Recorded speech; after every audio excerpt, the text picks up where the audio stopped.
There's a stone doorway in the Egyptian desert that no crane in the ancient world could lift, and archaeologists still cannot fully explain how it got there. It sits more than 300 miles south of Cairo, buried below ground for thousands of years, hidden under mud and river silt until a digging team broke through the surface in 1902 and found something that did not belong. The blocks around that doorway weigh close to 100 tons each. There is no mortar between them, no cement, no filler, nothing holding one stone to the next except the shape of the stone itself, cut so precisely that even now, more than a century later, you cannot fit a blade into the seam. And the strangest part of the story is not the size of the stones, it is what the two archaeologists who first uncovered them actually wrote down. Neither one believed the building belonged to the king whose name was carved on its walls. This is the Osireion, and once you understand what it actually is, the official explanation starts to feel very thin. To understand why this place is so strange, you have to understand the ground it sits on. The site is called Abydos, and for close to 3,000 years it was one of the holiest places in the ancient world. It was the spiritual home of Osiris, the god the Egyptians believed ruled over death and rebirth. To the people who lived along the Nile, Osiris was not a story told to children. He was proof that death could be survived, that a person could pass through it and come out the other side whole again. Abydos was believed to be the exact spot where that passage happened, the point where the world of the living and the world of the dead pressed closest together. Pilgrims crossed the entire country to reach it. They left offerings by the thousands. They carved their names into the stone so that some piece of them might be carried into the next life along with the god they worshipped. That belief did not start with the famous temple still standing at Abydos today. Long before those were built, the site was already sacred. Out past the cultivated fields and the open desert lies a burial ground the ancient Egyptians called the Mother of Pots, named for the huge number of broken offering jars scattered across the sand. Beneath that ground rest the tombs of the very first kings of Egypt, rulers from around 5,000 years ago, right at the beginning of what we now call Egyptian civilization. One of those tombs belonged to a king named Jer. At some point, the Egyptians themselves came to believe that this was not just a king's grave. They decided it was the actual burial place of Osiris. From that moment on, Abydos became a pilgrimage site that people traveled to for the better part of 2,000 years. Centuries later, one of the finest buildings ever constructed on that ground went up under a pharaoh named Seti I, who ruled Egypt in the 13th century before our era. His temple at Abydos is a masterpiece by any measure. Every wall is covered edge to edge with some of the most detailed religious carvings that survive anywhere in Egypt. The craftsmanship is so fine that after more than 3,000 years, you can still make out individual feathers on the carved wings of the gods and the muscles on the bodies of the figures. It was inside this temple that researchers found the famous King List of Abydos, a long carved record naming the pharaohs who ruled before Seti, which historians still use today to help reconstruct the order of Egyptian royal history. Nobody argues about who built this temple. The evidence is complete and consistent. Seti built it, and the craftsmanship matches exactly what we know about his era. But directly behind that temple, connected to it by a long stone corridor, sits something else, and this other structure breaks almost every rule that the temple in front of it follows. When Seti's temple was being built, this second structure was not even visible above ground. It lay buried beneath the floodplain, hidden under layers of Nile silt, its passage sloping downward into a chamber that sits below the level of the local water table. Nobody in the modern world knew it was there until a team led by the Swiss archaeologist Edouard Neville started digging behind the temple in 1902. Working alongside him was a young researcher named Margaret Murray, trained under the famous Egyptologist Flinders Petrie. They expected to find more temple. What they found instead was a hall built from megaliths. At the center of that hall stood 10 massive granite pillars, arranged in 2 rows, holding up huge horizontal blocks laid across the tops of the columns. The largest of those horizontal blocks weighs close to 100 tons. Not the pillars, the beams resting on top of the pillars. Each one is roughly the weight of a fully loaded train car, somehow raised into position and set down with a level of precision that stunned Neville and Murray, 2 people who had already spent years studying ancient Egyptian stonework and knew exactly what ordinary Egyptian construction looked like. Put those numbers next to something you already know. The average block used to build the Great Pyramid at Giza weighs somewhere between 2 and 15 tons. The very largest stones inside the Great Pyramid, the granite slabs in the king's burial chamber, weigh somewhere around 50 to 80 tons. And those are always treated as the extreme edge of what pyramid builders could achieve. The horizontal beams in this hidden hall sit at or beyond that upper limit. In other words, this buried, flooded room behind a New Kingdom temple contains stonework that matches or exceeds the heaviest engineering feat of the Pyramid Age, a full 1,000 years earlier than the pharaoh this structure is officially credited to. Now think about where that granite actually came from. It was not quarried anywhere near Abydos. The stone is a specific rose-colored Aswan granite, cut from quarries at the first cataract of the Nile, roughly 250 miles upstream. Every single one of those 100-ton blocks had to be cut free from bedrock, dragged or floated the length of a journey longer than many entire countries, unloaded, and then somehow maneuvered down into an underground chamber that sits below the water table. We know for a fact that the ancient Egyptians were capable of moving enormous stones. Sledges, ramps, barges, and huge coordinated labor forces are all documented and proven. But the clear written and physical evidence for those methods mostly covers blocks weighing a few tons up to a few dozen tons. Once you reach the scale of these particular beams, the trail of evidence for exactly how it was done gets very thin. The stone obviously moved. Nobody can explain the full sequence of how. Then there is the detail that struck the original excavators even harder than the weight. It was the way the stones fit together. The blocks in the central hall have no mortar joining them. None at all. No binding material, no filler, no cement of any kind. The surfaces are simply cut and set against each other with such accuracy that the seams close almost to nothing. Murray herself described examining the joints and finding no gap wide enough to slide even a blade through. The stones do not look assembled. They look grown, as if a single mass of granite had split along invisible lines rather than been built block by human hands. This was not decoration added for show. Decoration is easy to add after the fact. This precision is baked into the very structure of the building, into the raw geometry of how it was put together, and it was carried out to a level of accuracy that would be difficult to match today, even with power tools and laser measuring equipment.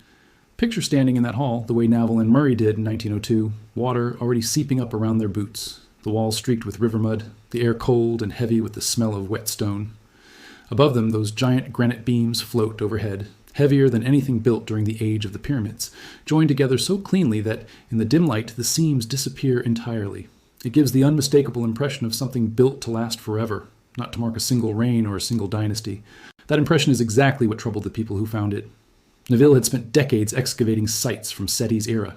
He knew precisely what 19th dynasty builders produced and how they worked. This did not match it, and Naville was not a man known for wild claims. He was careful, methodical, and conservative in his conclusions. Yet when he published his findings, he refused to simply stamp the building with the name of the king whose temple stood in front of it. He argued instead that this structure predated dynastic Egypt altogether, that it belonged to a period long before the civilization that built the temples and tombs we usually picture when we think of ancient Egypt. His reasoning was based on style.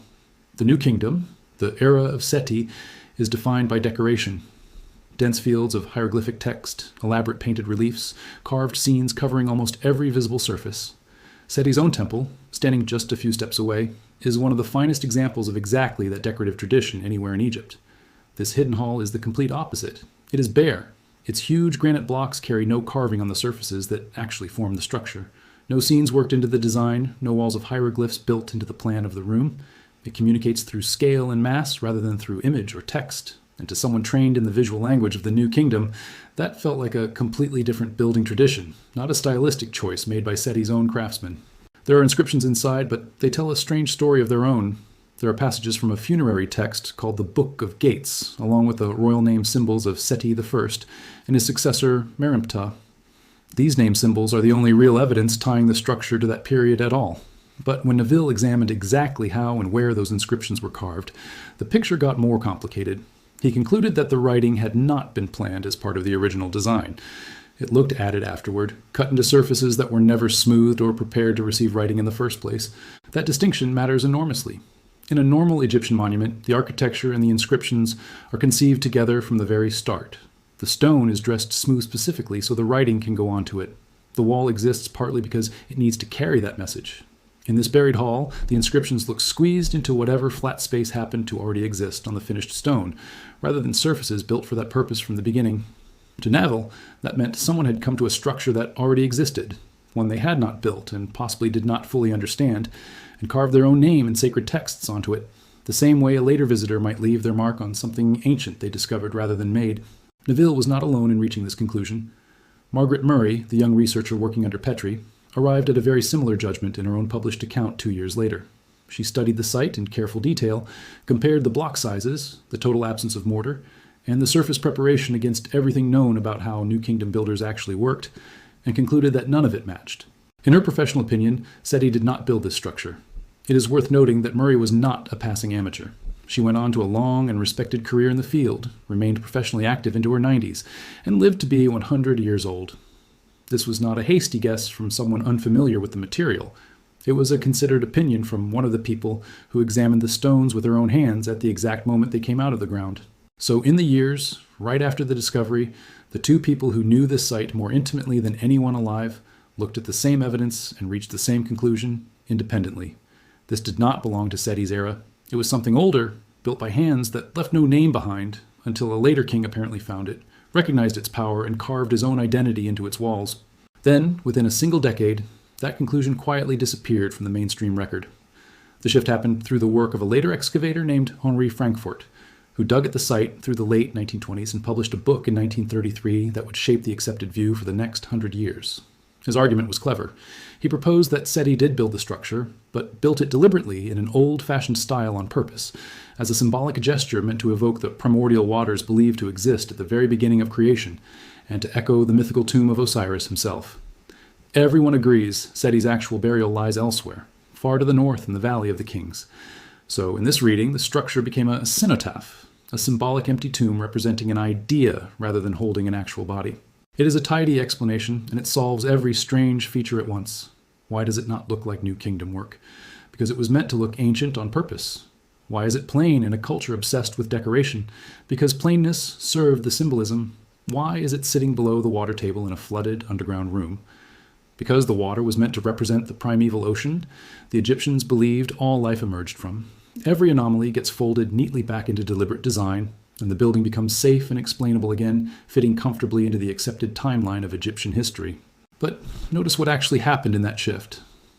Neville and Murray's original conclusion was never disproven with new evidence. Nobody found an inscription built into the original stonework from the start. Nobody found construction methods tying the block sizes and joinery techniques directly to documented 19th dynasty building practice. What happened is that a more comfortable interpretation was offered, one that raised fewer uncomfortable questions, and the field gradually shifted toward it. The earlier observation was not refuted. It was simply set aside, and for the better part of a century, the extreme block weights, the mortarless joints, and the construction style found nowhere else in the entire New Kingdom sat quietly in the old excavation reports, waiting for someone to look again. That second look eventually came from an unexpected direction. In the early 1990s, a geologist studying the Sphinx enclosure at Giza pointed to deep vertical erosion channels cut into the surrounding stone walls and argued that they were caused by long periods of heavy rainfall, not by wind and wind-blown sand as the traditional explanation held. The trouble is that region has not experienced that kind of sustained rainfall for many thousands of years, which would push the age of that enclosure back much further than the standard timeline allows. That claim was, and still is, heavily debated. But the same researcher extended his reasoning to the Valley Temple beside the Sphinx and to the same buried hall at Abydos, pointing out that all three share a distinct building style using oversized blocks and mortarless joints found almost nowhere else in documented Egyptian construction. His argument was careful and specific. He was not claiming the Egyptians of the Pyramid Age were incapable of great engineering, since the pyramids themselves obviously prove otherwise. He was pointing to a small handful of specific structures that seem to share a different construction fingerprint from everything around them, and the mystery has not stopped developing since the excavation. Since a major dam was completed at Aswan in 1970, the water table across this part of the Nile Valley has risen steadily, and the flooding inside this underground hall has only gotten worse. The finished stone surfaces that the original excavators carefully photographed and described are increasingly submerged, salted, and worn by standing water for much of the year. Modern surveying tools, capable of measuring exact block mass and modeling structural load in ways the first excavators never had access to, have not made the simple explanation any easier to defend, according to researchers who have applied them. If anything, closer modern measurement has only sharpened the same old questions, and every year, rising water quietly erodes a little more of the physical evidence before all of it can be properly studied. So here's what the record actually shows when you set it out plainly. A structure that the two people who personally excavated it did not believe belonged to the king it is officially credited to. An attribution resting almost entirely on inscriptions that appear to have been carved onto the building after it already existed.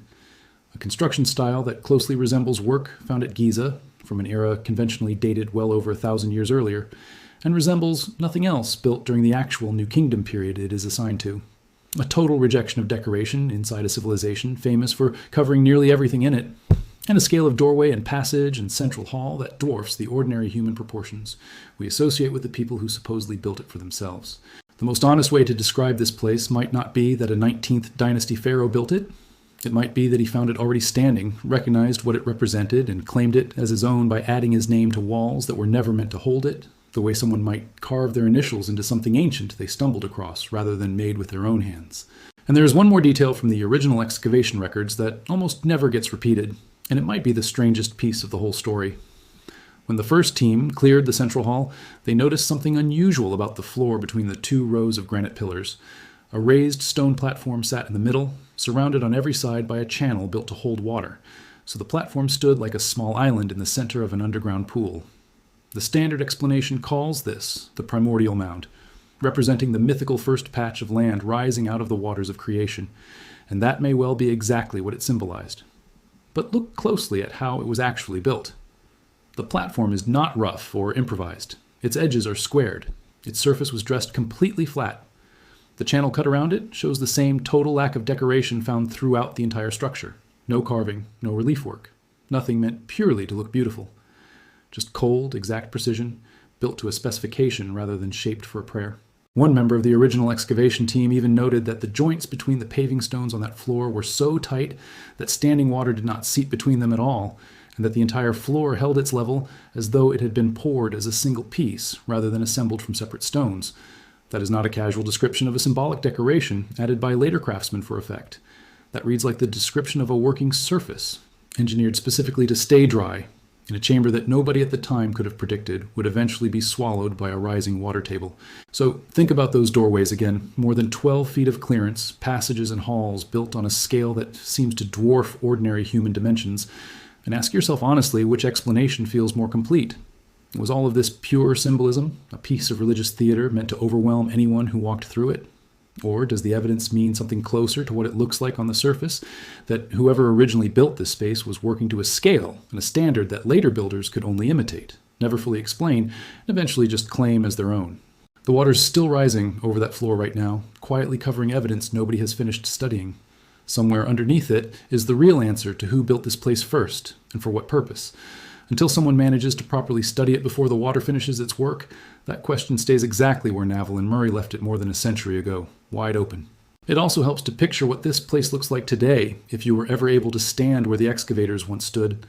Access is heavily restricted now, partly for preservation and partly because parts of the hall are simply too waterlogged to walk through safely. Most visitors to Abydos never see the hidden hall at all. They walk through Seti's temple, admire the painted reliefs on the walls, reach the rear chambers, and look down into a sunken area from above, catching only a partial view of giant pillars rising out of dark water far below. From that distance, it is easy to miss just how strange the place really is. You do not get a sense of the joint work up close, or the total absence of carved decoration on the load-bearing stones, or the way the giant lintels seem to hang in space with barely a visible seam. You only get an impression of scale, a suggestion of something enormous sitting just out of reach. That distance may be part of why so few people outside of specialist circles ever hear the full story. The temple in front gets the attention. It is bright, decorated, easy to photograph, and easy to explain in a single sentence to a tour group. The structure behind it requires much more context to even describe properly, and its explanation depends on a debate that most tour guides simply do not have time to unpack. So for most visitors, the hidden hall becomes a footnote, a strange flooded basement behind a more famous building, when in reality it may be one of the most important unresolved questions in the entire archaeological record of ancient Egypt. There's also the question of why, if this really was just a deliberate imitation of an older style, nothing else from Seti's reign shows anything close to the same technique. Seti built extensively. His name appears on monuments across Egypt, and his craftsmen left behind a large and well-documented body of work. If his builders were capable of quarrying, transporting, and setting 100-ton blocks of Aswan granite with joints tight enough to defeat a blade, you would expect to see at least some trace of that same skill somewhere else in his building record, even on a smaller scale. Instead, nothing comparable to this level of megalithic precision appears anywhere else in his reign, or in the reigns.